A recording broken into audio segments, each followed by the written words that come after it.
भक्ति ज्ञान education channel पर आपका स्वागत है। प्रिय भक्तों, हम लोगों को हमेशा लगता है कि पुण्य कर्म करने वालों को स्वर्ग की प्राप्ति होती है तथा पापी नीच क्रूर लोगों को नरक में जाना पड़ता है।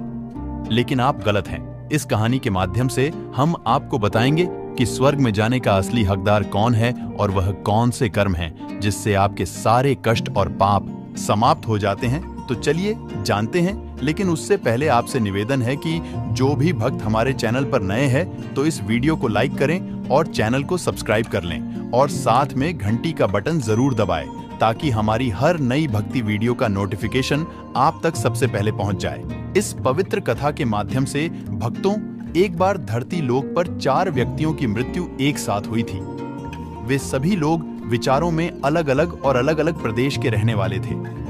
केवल संयोग से ही उन चारों का अंत एक ही समय पर हो गया। एक ही समय पर यम के दूत उन चारों को लेने के लिए आए।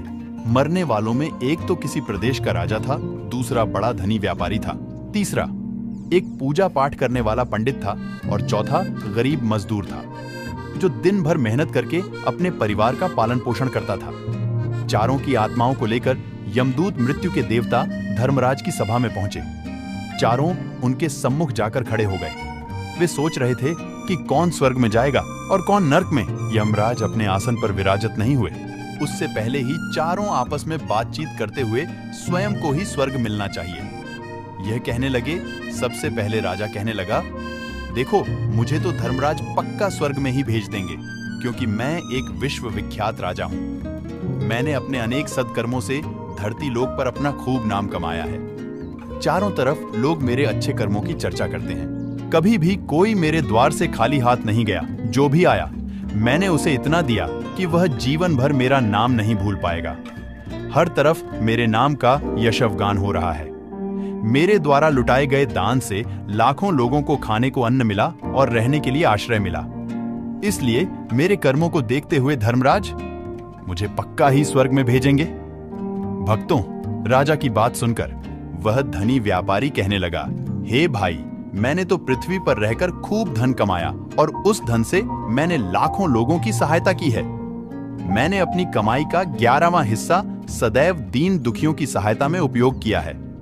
मेरे शुभ कर्मों को देखते हुए धर्मराज मुझे ही स्वर्ग में भेजेंगे। भक्तों, यह बात मैं पहले से ही जानता हूं। व्यापारी की बात सुनते ही पंडित जी कहने लगे, अरे भाई, क्यों फिजूल की बातें कर रहे हो? स्वर्ग में जाना कोई आसान काम नहीं है। स्वर्ग में जाने के लिए दान के साथ साथ पूजा पाठ करना पड़ता है। इसलिए स्वर्ग में प्रण तो मैं ही करूंगा क्योंकि मैंने भगवान का खूब पूजा पाठ किया है। पूरा जीवन मेरा पूजा आराधना में बीता है। मेरे शुभ कर्मों के कारण मेरे लिए ही धर्मराज स्वर्ग का दरवाजा खोलेंगे। यह बात मैं अच्छी तरह से जानता हूं। जब इस प्रकार तीनों ने अपनी अपनी बातें की, अपने अपने लिए, फिर सब उस चौथे व्यक्ति मजदूर की ओर देखते हैं कि अब यह क्या कहता है। क्या इसने भी कोई अच्छा काम किया है या नहीं, या फिर इसका पूरा जीवन मजदूरी करते हुए दूसरों के अधीन रहकर ही बिता है। मजदूर उन सब की बातों को चुपचाप नीचे नजरें झुकाए खड़ा सुनता रहा और वे तीनों बड़े गर्व से अपनी प्रशंसा करने में जुटे थे। तभी धर्मराज अपने साथी चित्रगुप्त के साथ दरबार में हाजिर होते हैं। चित्रगुप्त के हाथों में एक मोटी सी किताब थी जिसमें समस्त प्राणियों के कर्मों का लेखा जोखा लिखा था। धर्मराज अपने आसन पर विराजमान होते हैं। उसके बाद चित्रगुप्त ने राजा को अपने पास बुलाया और उससे पूछने लगे कि तुम बताओ, तुम तो धरती पर बड़े ही प्रख्यात राजा थे। तुमने अपने जीवन में कौन कौन से शुभ कर्म किए हैं तथा कितने लोगों को दुख दिया है, कितने लोगों का भला किया है। मैं अपनी पुस्तक में देखकर यह फैसला करूंगा कि आप स्वर्ग में जाने के अधिकारी हैं या नहीं। तब बड़े गर्व के साथ राजा अपने कर्मों को बताता है। हे भगवान, मैं एक बहुत बड़े राज्य का स्वामी था। मेरा राज्य बड़ा ही समृद्ध और खुशहाल था। मेरे राज्य में गरीब लोग बहुत ही कम थे। सब मेरी छत्रछाया में बड़े आनंद के साथ जीवन यापन कर रहे थे। मैंने अपने राज्य के लोगों को किसी चीज की कमी नहीं होने दी। मेरे राज्य में हर भूखे को भोजन मिलता था। लाखों धन की मोहरें उन्हें रोज दान में दी जाती थी। प्रजा के लोग मुझसे बहुत खुश रहते थे।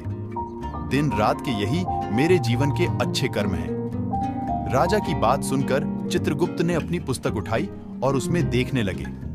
पुस्तक में देखकर उन्होंने राजा को बताया कि तुम जो कह रहे हो वह सर्वथा सत्य है। तुमने अपनी प्रजा को बहुत सुख दिया है, परंतु इसके साथ साथ तुमने बहुत बड़ा अपराध भी किया है। तुमने अपनी राज्य की सीमा को बढ़ाने के लिए जितने युद्ध लड़े हैं, उन युद्धों में हजारों लाखों की संख्या में सैनिकों ने अपनी जान गंवाई है।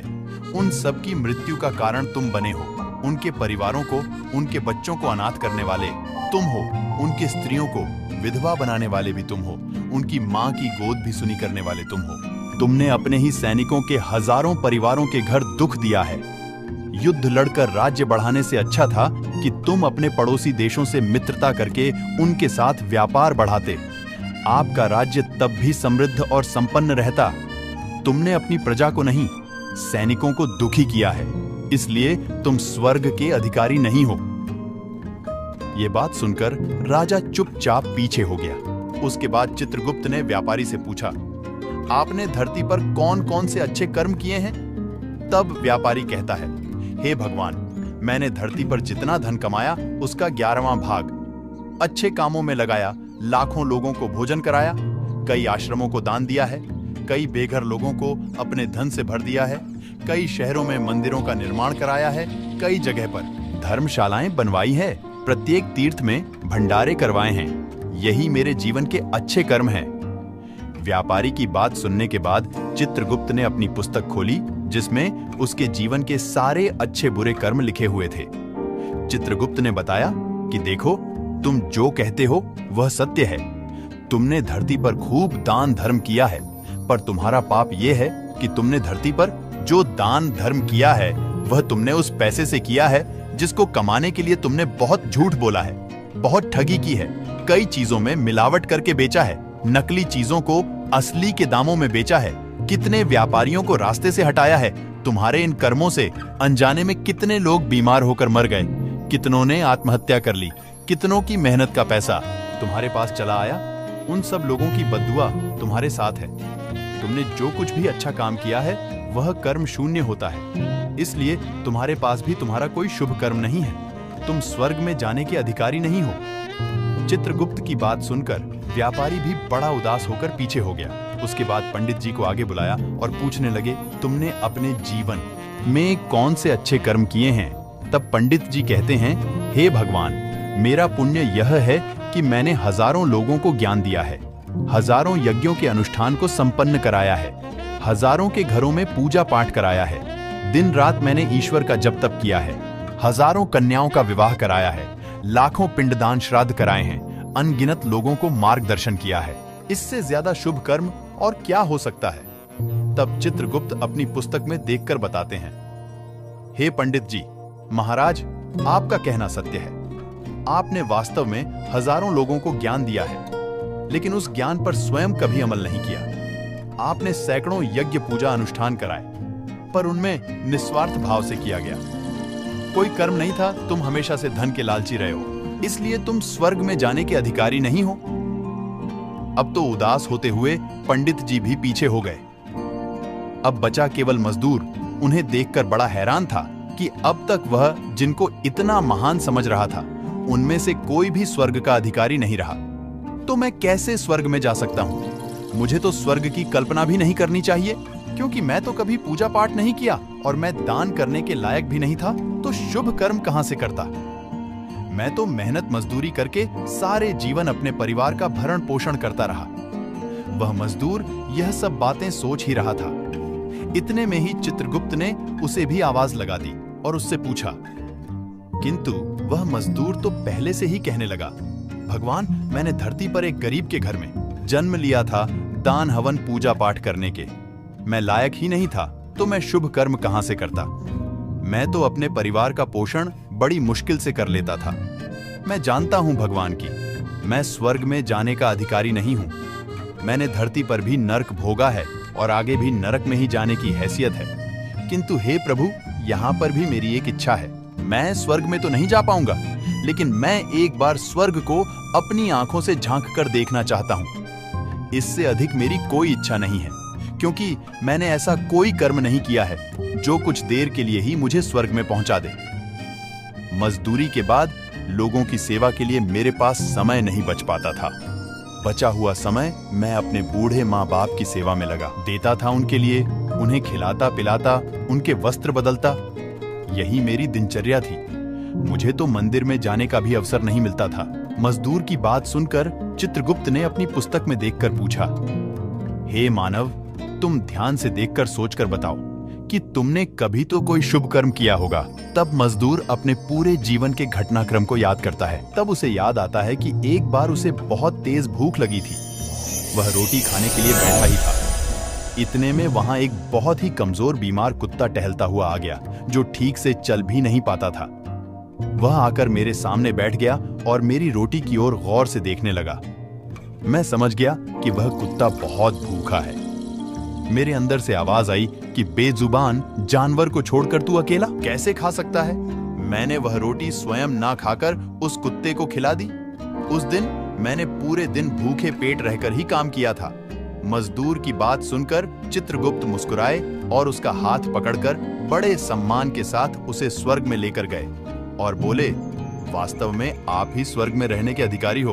प्राणियों पर दया दिखाना ही सबसे बड़ा शुभ कर्म है। मनुष्य जो भी कम निस्वार्थ भाव से करता है, वास्तव में उसका ही उसे सबसे बड़ा पुण्य मिलता है। निस्वार्थ भाव से किया गया जन कल्याण के लिए एक छोटे से छोटा काम भी आपके सैकड़ों पापों को नष्ट कर देता है।